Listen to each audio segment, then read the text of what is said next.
Assalamu alaikum dear students, my name is Dr. Samiullah. I am lecturer of biology in Superior Group of Colleges. हम जिस topic की discussion कर रहे हैं वो fungi chapter 8 kingdom of recyclers है। आज का हमारा टॉपिक है nutrition in fungi. Dear students, fungi अपनी फूड कैसे ऑब्टेन करती है, इसमें पहला मेथड है डिकम्पोजर और सेप्रोट्रॉफिक फंजाई। ज़्यादातर फंजाई अपनी फूड से हमारी मुराद है कार्बन और एनर्जी और नाइट्रोजन की जो रिक्वायरमेंट है वो डेड बॉडीज़ से अपनी रिक्वायरमेंट पूरी करती है। अब जो फंजाई के हाइफीज़ होते हैं वो कुछ एंजाइम्स रिलीज़ करते हैं जिसकी वजह से वो डेड बॉडी डाइजेस्ट हो जाती है और फिर उसमें से जो न्यूट्रिएंट्स रिलीज़ होते हैं फंजाई उनको एब्जॉर्ब कर लेती है। जो हाइफी फंजाई के लिए काम करते हैं इनको राइजोइड्स हाइफी का नाम दिया जाता है। फंजाई हमारे इकोसिस्टम में सबसे अच्छे डिकम्पोजर्स हैं। ये प्लांट्स में सेलुलोज और लिग्निन तक को डिकम्पोज कर लेते हैं। बैक्टीरिया इन प्लांट्स को डिकम्पोज नहीं कर सकता, लेकिन फंजाई डेड प्लांट्स को भी डिकम्पोज कर लेते हैं।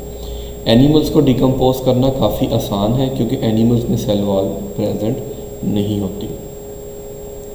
तो ये जो सेप्रोट्रॉफिक फंगस हैं ये जब अपनी फूड डेड बॉडीज़ से एक्वायर करती हैं तो साथ साथ आपके इकोसिस्टम में कार्बन, नाइट्रोजन, फास्फोरस, ऑक्सीजन और हाइड्रोजन साइकिल भी चलते रहते हैं। तो फंगस भी अपनी फूड ऑब्टेन कर लेती है और आपके इन्वायरमेंट में ये साइकिल्स भी चलते रहते हैं।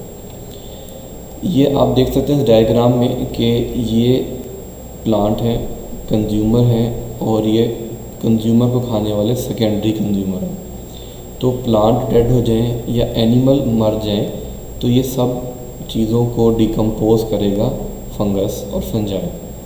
और डिकम्पोज होने के बाद इन सारों की जो डेड बॉडीज़ हैं वो न्यूट्रिएंट की फॉर्म में सॉइल में शामिल हो जाएंगे और इस सॉइल में जब नया प्लांट ग्रो करेगा तो ये न्यूट्रिएंट्स उस प्लांट को मिल जाएंगे।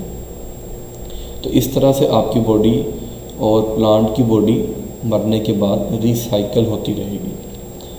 सेकंड जो फंगस की कैटेगरी है वो पैरासिटिक फंगस है।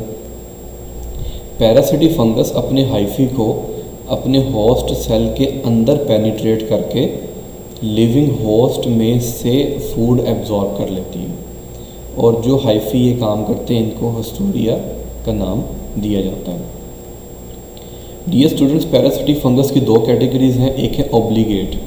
ऑब्लिगेट मीन ओबीडियंट, फर्माबरदार। ये ऐसी पैरासिटिक फंगस है, ये उस वक्त ग्रो करेगी जब तक ये अपने होस्ट के साथ रहेगी। अगर इस फंगस का होस्ट नहीं होगा तो ये फंजाई ग्रो नहीं करेगी। फॉर एग्जांपल मिल्डवीज और रस्ट स्पीशीज़ ये ऑब्लिगेट पैरासाइट्स हैं।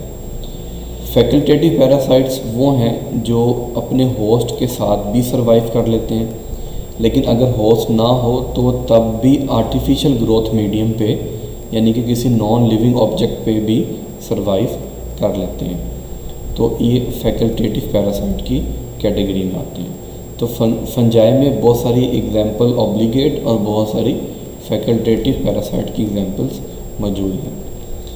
थर्ड कैटेगरी में प्रीडेटर फंगस है जिसमें एग्जांपल है ऑयस्टर मशरूम, जिसका बायोलॉजिकल नेम है प्लियोरोटस ऑस्ट्रिएटस। ये ओमनीवोर मशरूम है। इसको ओमनीवोर इसलिए कहेंगे कि अपनी नाइट्रोजन की रिक्वायरमेंट ये एनिमल से पूरी करेगा और अपनी जो ग्लूकोज की रिक्वायरमेंट है वो प्लांट और वुड से पूरी करेगा। तो एनिमल और प्लांट दोनों को इस्तेमाल करेगा, इसलिए हम इसको ओमनीवोर मशरूम का नाम देंगे।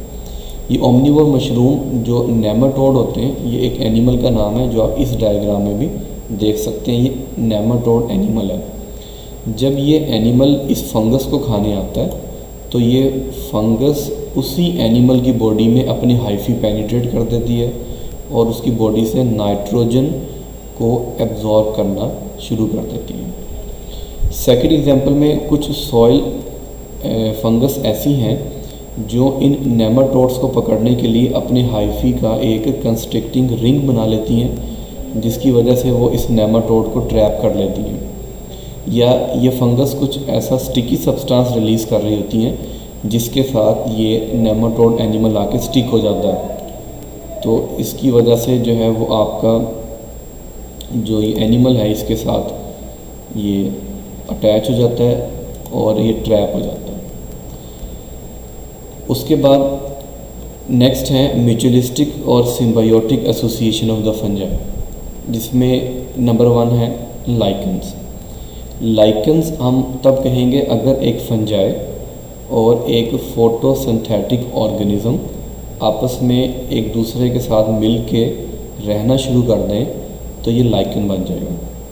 इसमें जो फंजाई है, फंजाई की जो एग्जाम्पल्स इसमें शामिल हैं वो एस्कोमाइसीड्स हैं और इम्परफेक्ट फंजाई, और थोड़ी क्वांटिटी में बेसिडियोमाइसीड्स भी इसमें शामिल हैं। और फोटोसिंथेटिक ऑर्गेनिज्म में ग्रीन एल्गी हो सकती है, साइनोबैक्टीरिया हो सकते हैं, या दोनों में से कोई भी या दोनों ही हो सकते हैं। तो इन दोनों की कम्बिनेशन को हम लाइकन्स का नाम देंगे। डियर स्टूडेंट्स, जब आप किसी लाइकन को देखेंगे तो लाइकन को देखने पे आपको ये लगेगा कि वो सिर्फ फंगस ही है, क्योंकि जो उसके अंदर फोटोसिंथेटिक एल्गी है वो आपको फंगस के हाइफी के अंदर नज़र आएगी। फंजाई का ये काम है कि वो अपने जो एल्गी वाला पार्टनर है उसको स्ट्रॉन्ग सनलाइट और डेसिकेशन मींस डिहाइड्रेशन से प्रोटेक्ट करेगा, और इन रिज़ल्ट वो जो एल्गी है वो फंजाई को फोटोसिंथेसिस से फूड सिंथेसाइज करके देगी। लाइकन्स मीन एल्गी और फंजाई किसी ऐसी जगह पर भी ग्रो कर जाते हैं जहाँ पे शायद वो अगर अकेले अकेले होते तो ग्रो ना कर सकते, जैसे कि किसी रॉक के ऊपर और किसी ऐसी जगह पे जहाँ पानी की कमी है। लाइकन्स की बहुत सारी टाइप्स हैं, उनकी कलर, शेप और अपीयरेंस के लिहाज से आप इनको क्लासीफाई कर सकते हैं। लाइकन्स इकोलॉजिकली इतने इम्पोर्टेंट हैं कि जहाँ पे लाइकन्स नज़र आए तो समझ लें कि वहाँ पे एयर पोल्यूशन नहीं है। लाइकन्स जो हैं वो एयर पोल्यूशन में ग्रो नहीं करते, तो इसलिए हम इनको bio indicators of air pollution भी कहते हैं। डियर स्टूडेंट्स, जो डायग्राम देख रहे हैं ये लाइकन है।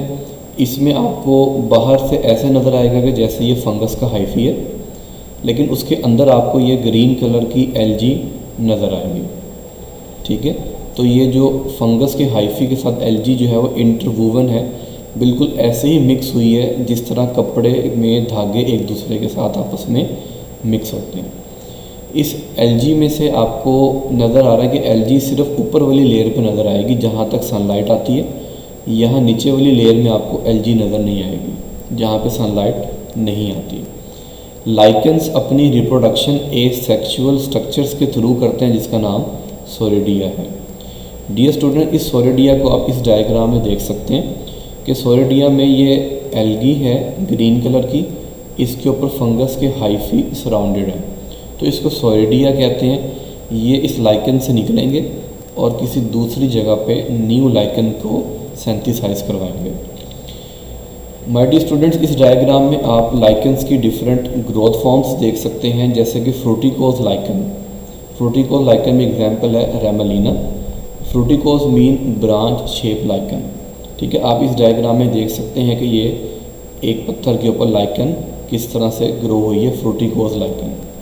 सेकंड है क्रस्टोज लाइकन, इसकी एग्जांपल है बेसिडिया एंड लेकेनार। ये क्रस्टोज लाइकन बिल्कुल ऐसी है जैसे आपको लगेगा कि ज़मीन पे फर्श के ऊपर टाइल्स लगी हुई हैं, क्रस्ट बनी हुई है, इनको क्रस्टोज लाइकन कहते हैं। थर्ड है फोलियोज लाइकन, जिसमें एग्जांपल है परमेलिया, और फोलियोज का मतलब है लार्ज लीफ लाइक लाइकन्स। ठीक है, तो आपकी बेटर अंडरस्टैंडिंग के लिए हमने साथ ये डायग्राम्स ऐड कर दिए हैं और इनको इनलार्ज करके आपकी अंडरस्टैंडिंग को बेहतर बना दिए। डियर स्टूडेंट्स, म्यूचुअलिस्टिक एसोसिएशन में नेक्स्ट है mycorrhiza. Mycorrhiza is the combination of fungi plus roots of vascular plants. Vascular mean ऐसे प्लांट जिनमें जाइलम और फ्लोएम प्रेजेंट हो, तो फंजाई और इन रूट्स की कम्बिनेशन को माइकोराइजा का नाम दिया जाता है।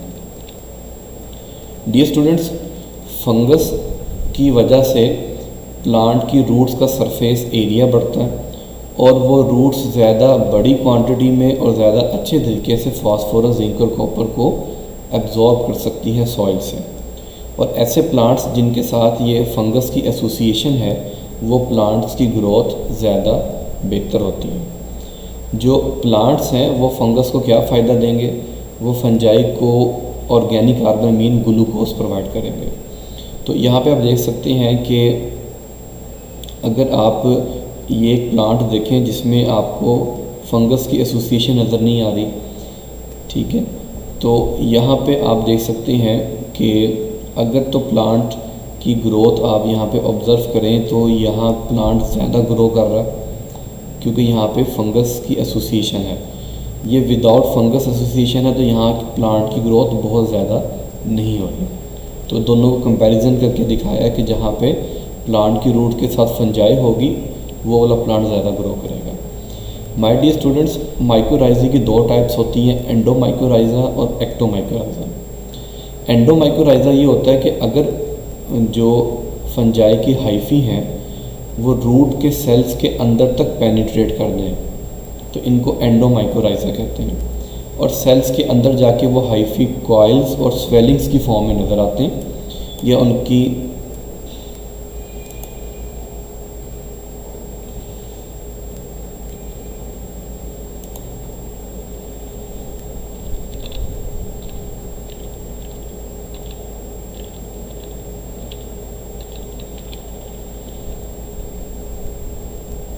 कॉइल्स और स्वेलिंग्स की फॉर्म में नज़र आते हैं या उनकी आपको छोटी छोटी ब्रांचेस सेल्स के अंदर आपको मिलेंगी।